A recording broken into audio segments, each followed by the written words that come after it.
Hi guys, so I've just got back from a lovely day out with my family. We went to the seaside and we went on all the rides and stuff, which is why I have bits of hair falling free, my top is see-through, my makeup is probably coming off, and I have this weird wacky bun hairstyle. I do actually have hair, you just can't see it in the camera. But yeah, I came back and I realised that I accidentally managed to delete all of the footage that I had for this video.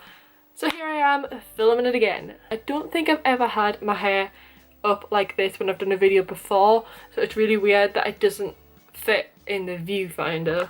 But yeah, basically today I'm going to do a uni Q&A for you guys. A lot of people have been accepted to uni and they're going to uni very soon, and I know that it can be a really stressful time, so I asked you guys if you had any questions that I could answer, considering I'm going into my second year and I've been there and I've done that. So I have a list of questions from you guys which I'm going to run through and I'm going to answer for you and hopefully help you get through it and stress a little bit less about moving away to uni. So let's go! Question 1. How long did it take you to settle in and make friends? I think this is one of the main things that people worry about a lot. They wonder if they're going to make friends, or if they're going to get along with anyone, or if they're going to be on their own. But honestly, try not to stress about it too much. You will practically be forced to make friends. There's no way that you can not talk to people because you'll be put in groups and stuff, and the first sort of start to the uni is icebreakers and get to know people, and everywhere does them, so you'll start to make friends through that.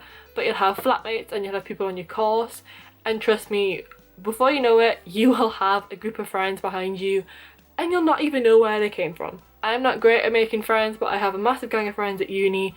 I don't know how it happened, but I'm very grateful for it. So honestly, don't try to stress over it too much. It will come naturally without you even realising that it has actually occurred. Question number 2 is, could you talk about the different options where you can stay? I think that's the student accommodation I'm kind of talking about. Basically, I'm not sure what it's like for every single university, but it's mainly the same.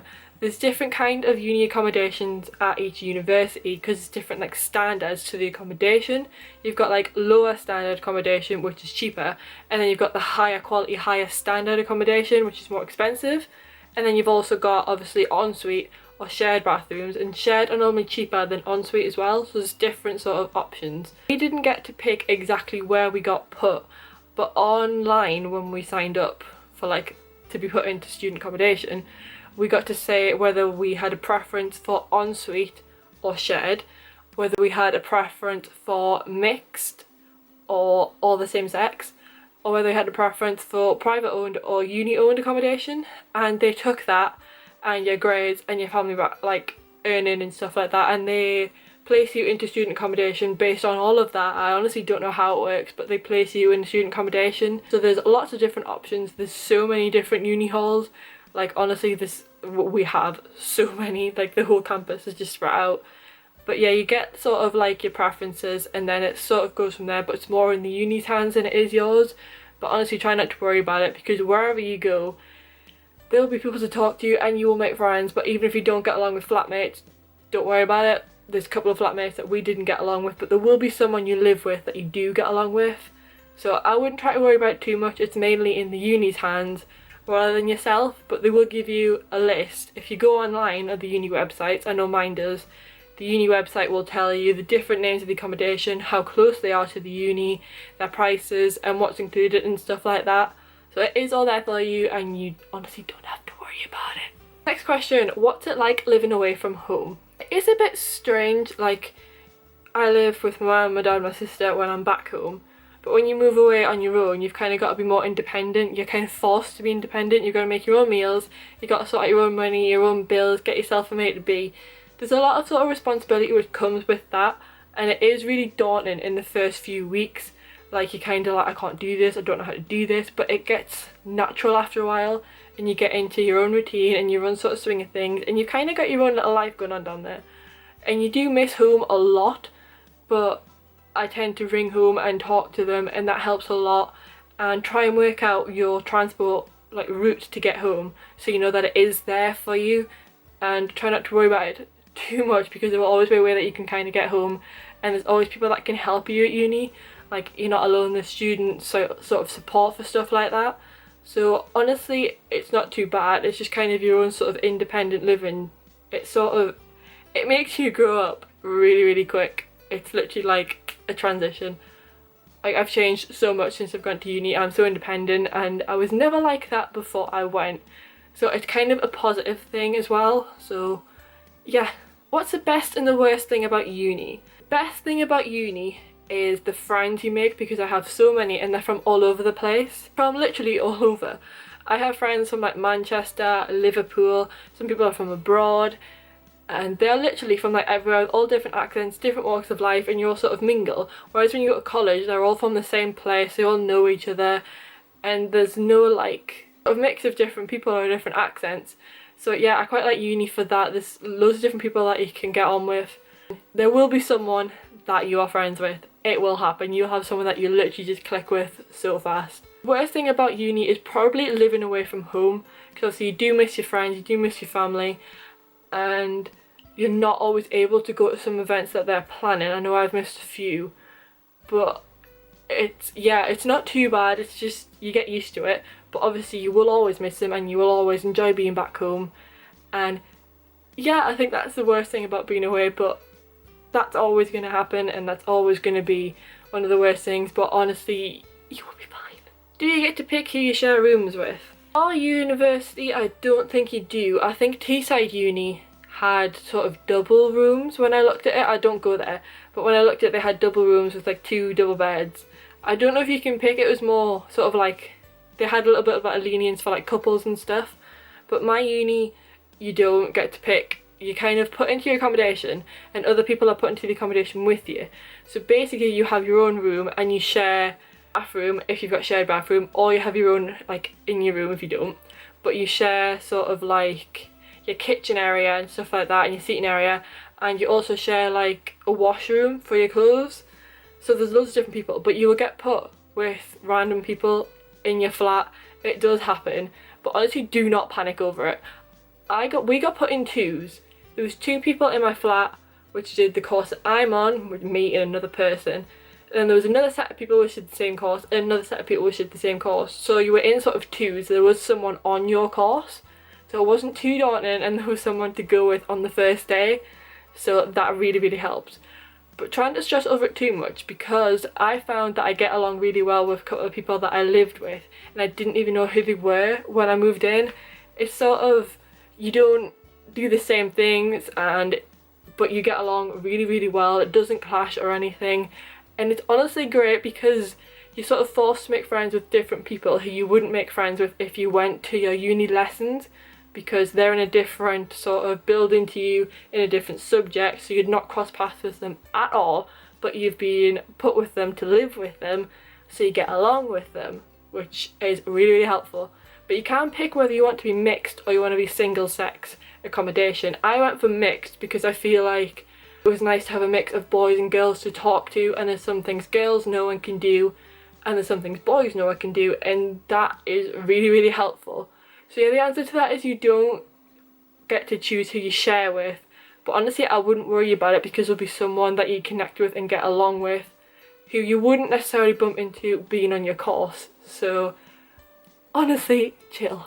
I'm moving into a uni house this year with 2 boys that were in my accommodation last year who were not on the same course as me, so I wouldn't have even bumped paths with them if I was to live with them. And we got along so well, and they're 2 of like my best friends, and one of their friends on their course was moving in with me.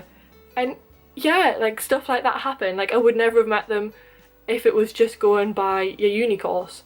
So yeah, things happen and it's great and you'll be okay. How do you start to adapt to life without your parents? That is quite hard in the first couple of weeks, because obviously if you depend on them for a lot of things, you have to become independent. You have to do your own washing, your own sort of like looking after your money and stuff like that, and you have to have your own sort of independent life, and that does get hard to start with, but after a while it becomes natural and you grow up so quickly. Like you have your own little life down there, and it starts to become, yes, it's nice to go home and see them and it will never not be, but sometimes it's nice to have your own space. That's what I find. So honestly, don't worry about it. It will become natural quicker than you know. Obviously you will always miss them, but always ring home and see how they are, and you can always go home and see them. So you will get used to it, I promise you. What's it like living without family? Again, like I've just said, it is strange at first, but you do get used to it, and it will always be hard, but you can talk to them and you grow up really fast and you kind of start to develop your own life and you start to become an adult, and it sets you up for the future, which is skills that you honestly really need, and it's so useful. Could you talk about the whole moving away process? My moving away process was freaking hectic because there's so much stuff you need for uni. Like, you've got to kit out your room, you've got to kit out your kitchen, you need your wash baskets, you need you need all this stuff. It was chaos. We took 2 cars to move all my stuff down. Like, literally, do not be ashamed of the sheer amount of stuff you take with you. It will probably half of it you will never use in your entire lifetime, but you feel like you need with you, because that's how my room went. It's hectic and it is chaotic, so if it's a stressful morning for you when you move to uni, that is natural. I stressed. It's a bit tearful when they go and they leave, but if you feel like you're going to cry, honestly, do it and let it out. And the first night will always be hard. Yeah, if you live at home, it will be hard, and your first day will be chaotic. So it's not an easy moving process, but it will get easier.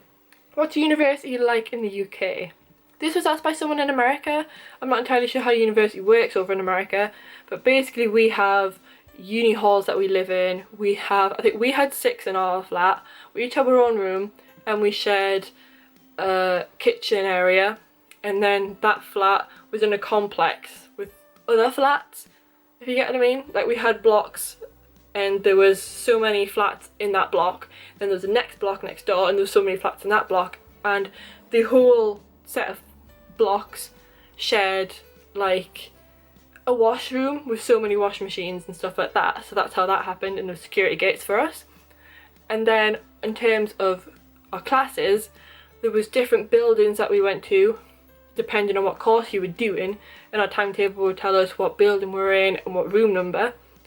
And we have little seminars where it's just a group of us, it's not the whole like course, and then we all come together in big lectures where it is the whole course. So that's kind of what happens. But in terms of going to your classes, you're given a time of when the class is and a day, and like obviously where to go and that, and who's going to teach it, and you go to that. Once that's finished, you have your own free time, and then when your next one's scheduled, you go to that. Basically, you just turn up to classes that are on your timetable. Any space in between, you can do whatever you want. You can go back to your house, which will be local if you live there, or whatever you want. Go out with your friends.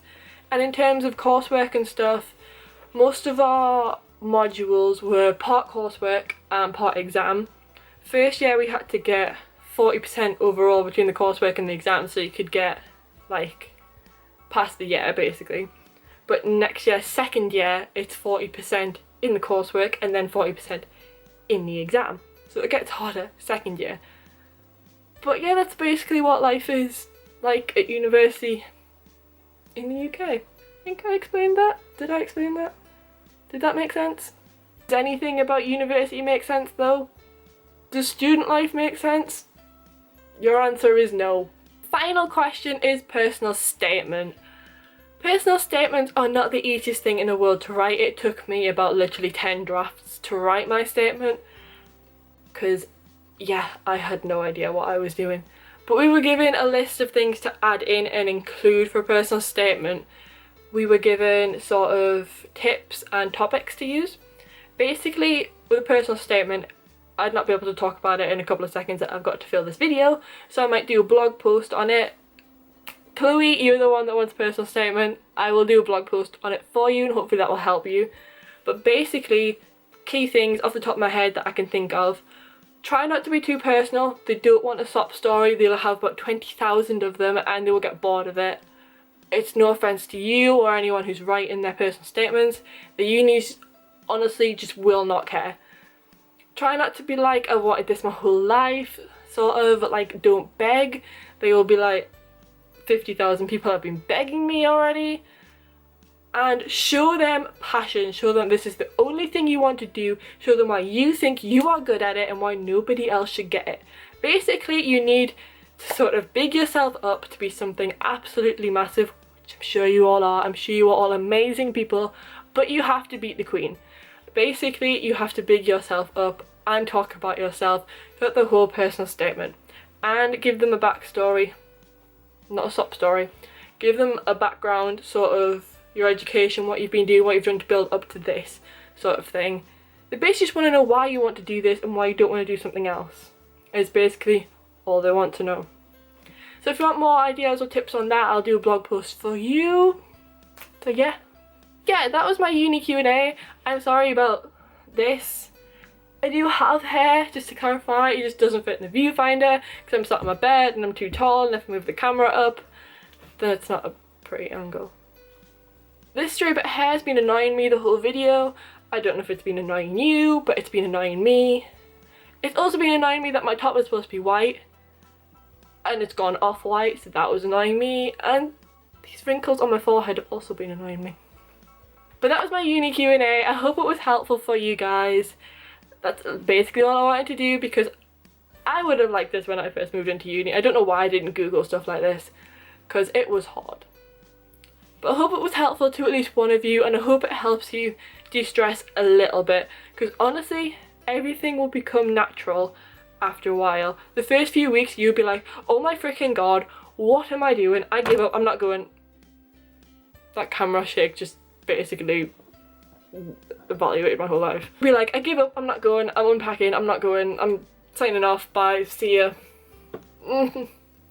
Basically that is how you will feel. But once you get used to it, honestly you'll be like, why on earth was I stressing this much? When you're there, you can pull out and you can change courses, and there is always help there for you. So honestly, don't stress about it too much. But the one thing I will say is, when you go to uni, make sure you know the numbers of people who can help you, like student services and stuff. Put them in your phone as soon as you get there, because you will need them. Give it a thumbs up if you liked it, and subscribe if you haven't already. We are so close to 100 subscribers, guys, but I can't get there. I can't get there. I've tried. If you can get me to 100, I mean, that would be crazy. Like, that would be crazy. But let's see if we can do it. If you have any more questions about going to uni, please let me know, or on my social media, or whatever you want to do. So yeah, mini Q&A. I hope you enjoyed it. I hope you enjoyed the vamps in the background, and until next time, guys, bye.